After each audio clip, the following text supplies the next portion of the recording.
Hello, चलो आज हम लोग देखते हैं इलेक्ट्रिकल जो मशीन का पार्ट। फर्स्ट पार्ट तुम लोग का जो पढ़ना है डीसी मशीन एंड ट्रांसफार्मर। इसमें दो पार्ट पढ़ना होता है। ये तो फर्स्ट हो गया, फिर सेकंड पार्ट में ऐसी मशीन आएगा, ठीक है, जो कि फोर्थ सेमेस्टर में पढ़ना है। चलो तो हम लोग आज जो सिलेबस डिस्कस करेंगे वो है डीसी मशीन एंड ट्रांसफार्मर का। चलिए देखते हैं सिलेबस, ठीक है। यानी कि डीसी मशीन एंड ट्रांसफार्मर, ठीक है, शॉर्ट में लिखा हुआ डीसी मशीन ट्रांसफार्मर।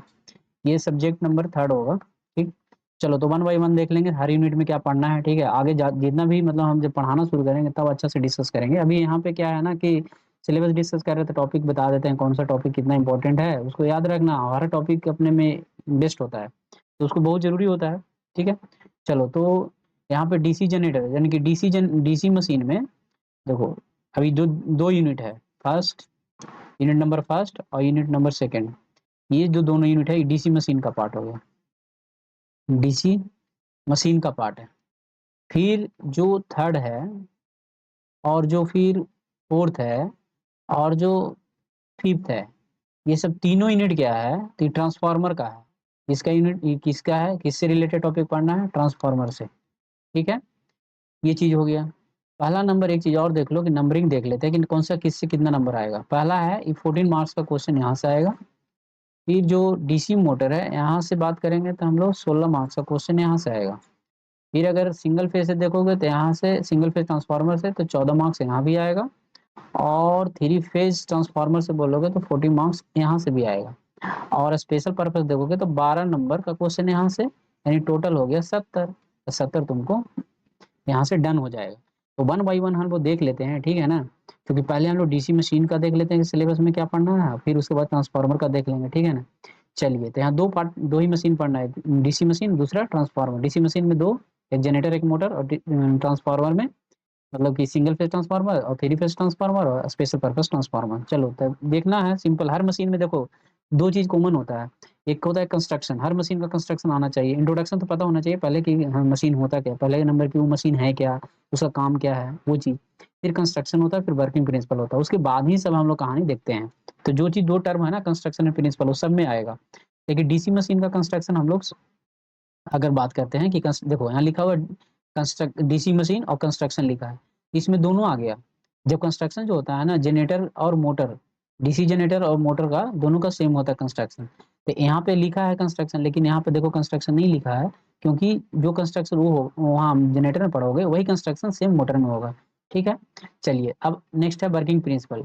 इसका वर्किंग प्रिंसिपल और मोटर का वर्किंग प्रिंसिपल अलग अलग होता है, इसीलिए दोनों जगह वर्किंग प्रिंसिपल लिखा है, ठीक है ना। चलो next, types of DC generator का बात करेंगे तो शंट होगा, सीरीज होगा और कंपाउंड होगा। फिर इसका एप्लीकेशन देखेंगे। तीन तरह का डीसी जनरेटर होता है, शंट, सीरीज एंड कंपाउंड, और तीनों का एप्लीकेशन देखेंगे। एक चीज और देखो, यहाँ भी टाइप लिखा नहीं है लेकिन टाइप पढ़ना होगा। डीसी मोटर का भी टाइप होता है तीन ही, शंट, सीरीज, कंपाउंड, ठीक है ना। फिर इसी का एप्लीकेशन भी देखना है, ठीक है ना।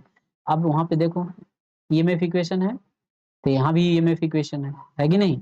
फिर एक चीज वहां देखना, फिर आर्मेचर रिएक्शन है, फिर इसका इफेक्ट क्या होता है। बहुत इंपॉर्टेंट है कि डीसी जनरेटर में आर्मेचर रिएक्शन होता क्या है, इसका इंपॉर्टेंस क्या है।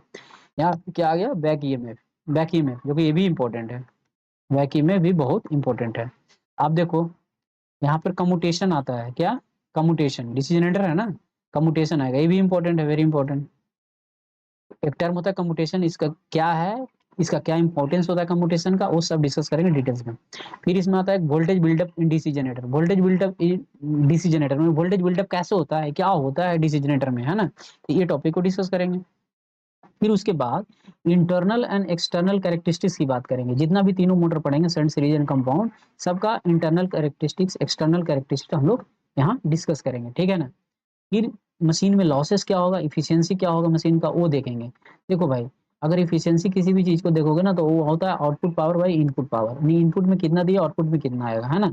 जितना अगर इनपुट में देंगे वो पूरा 100% आउटपुट नहीं आ पाता, कुछ ना कुछ तो लॉस होगा इंटरनली ना। तो लॉसेस देखते हैं कि हम लोग मशीन में कहाँ कहाँ किस फॉर्म में लॉसेस हो रहा है। वो तो डीसी जनरेटर में भी देखेंगे, मोटर में भी देखेंगे, फिर ट्रांसफार्मर में भी देखेंगे। ये टर्म तीनों सब जगह आता है, हर मशीन में आता है, ठीक है। चलो अब देखो यहाँ पे बात कर रहे हैं कैरेक्टरिस्टिक्स ऑफ डीसी मोटर। तो कैरेक्टरिस्टिक्स ऑफ डीसी मोटर में कौन कौन आएगा, तीनों जो भी अगर शंट सीरीज एंड कंपाउंड सबका कैरेक्टरिस्टिक देखेंगे। और कैरेक्टरिस्टिक में तीन तरह कैरेक्टरिस्टिक्स है, एक टॉर्क मतलब कि तीन नहीं चार होगा, टॉर्क वर्सेस स्पीड, दूसरा है फ्लक्स वर्सेस करंट, तीसरा है टॉर्क वर्सेस करंट, फिर चौथा है स्पीड वर्सेस करंट। तो ये चीज हो गया। नीड ऑफ स्टार्टर, मोटर को स्टार्ट करने के लिए स्टार्टर की जरूरत होता है। अभी क्यों होता है, कैसे मतलब क्या क्यों यूज करते हैं मोटर को स्टार्ट करने के लिए स्टार्टर, ये हम बात करेंगे जब डिटेल में पढ़ाएंगे वहां पे तब। दो तरह के यहाँ है पढ़ना starter, 3 point and 4 point starter. ठीक है। अब इसमें भी देखेंगे कि लॉसेस क्या होता है, फिर इसका इफिशियंसी देखेंगे मोटर का भी क्या होता है। अब क्या है कि मोटर को हम लोग स्पीड कंट्रोल करते हैं, मोटर का स्पीड कंट्रोल करने के यहाँ दो मेथड पढ़ना है, एक आर्मेचर कंट्रोल मेथड, दूसरा है field control method. Armature control method और फील्ड कंट्रोल, यही दोनों इंपॉर्टेंट है यहाँ पे, और यही पूछा भी जाएगा, ठीक है ना। तो जो हम लोग स्पीड कंट्रोल, मोटर का स्पीड को कंट्रोल करना होता है, तो सभी मोटर का स्पीड को हम लोग कंट्रोल करते हैं। तो सबका मेथड होता है डिफरेंट डिफरेंट मेथड, यहाँ पे दो मेथड पढ़ना है, एक आर्मेचर कंट्रोल मेथड, दूसरा field field flux control method. फिर मोटर को सिलेक्शन करते हैं कि डीसी मोटर का सिलेक्ट कैसे करेंगे, क्योंकि हर कंडीशन में तो यूज नहीं होता ना एक मोटर, मतलब कि इन्वायरमेंटल कंडीशन के अनुसार मोटर का एप्लीकेशन जो होता है डिफरेंट डिफरेंट होता है। तो कौन सा कंडीशन में किस तरह का मोटर यूज करेंगे वो सिलेक्ट करना है।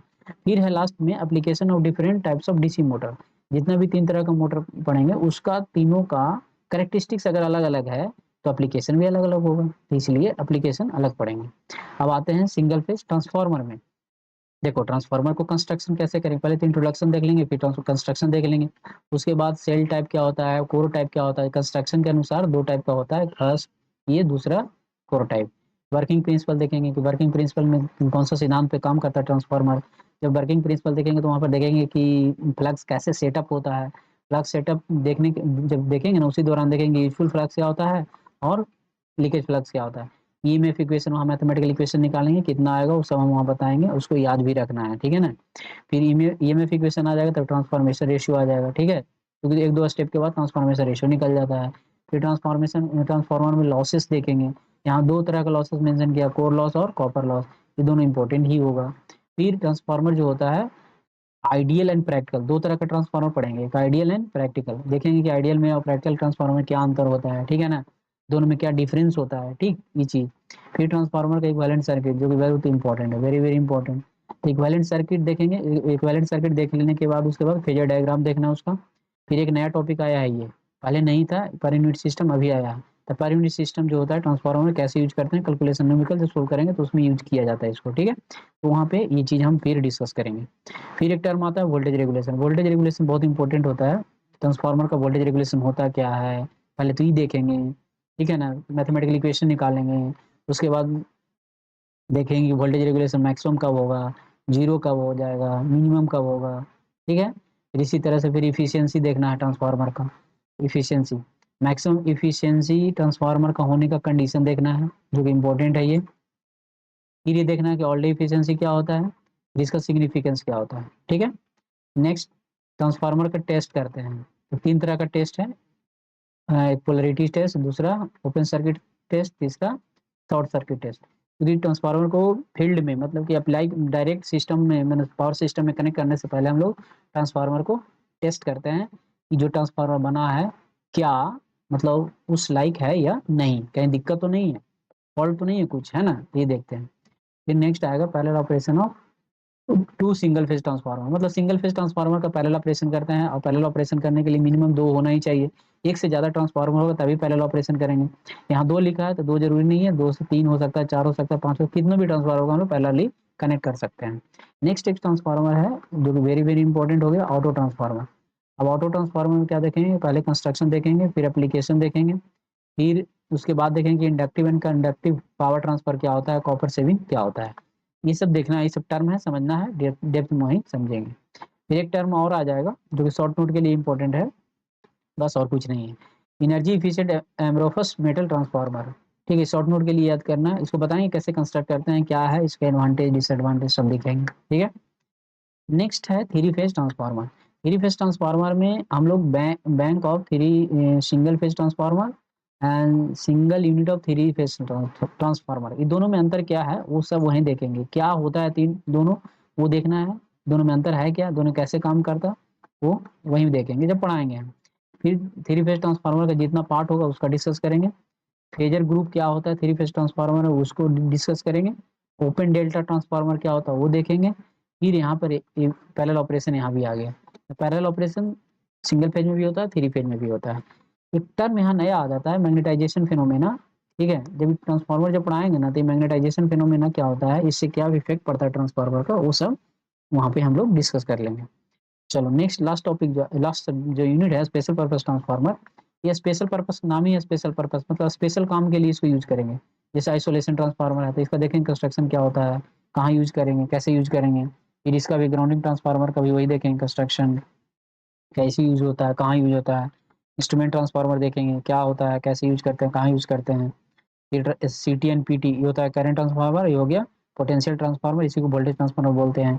इसको कैसे यूज करते हैं, ठीक है ना, सबका एप्लीकेशन देखिए, कैसे सबका कंस्ट्रक्शन भी देखना है। ठीक है, फिर लास्ट में है वेल्डिंग ट्रांसफार्मर, तो वेल्डिंग ट्रांसफार्मर भी हम लोग को पढ़ना होगा। इसको भी देखेंगे कंस्ट्रक्शन कैसे करते हैं, इसको कहाँ यूज करते हैं, कब यूज करते हैं। ठीक है, ये सब भी जितना भी है शॉर्ट नोट के लिए हो गया। ठीक है ना, तो इन शॉर्ट नोट के लिए सब बता ही दिए। बाकी यहाँ सब थ्योरी, यहाँ से क्वेश्चन आएगा सब्जेक्टिव यूनिट नंबर 4 से।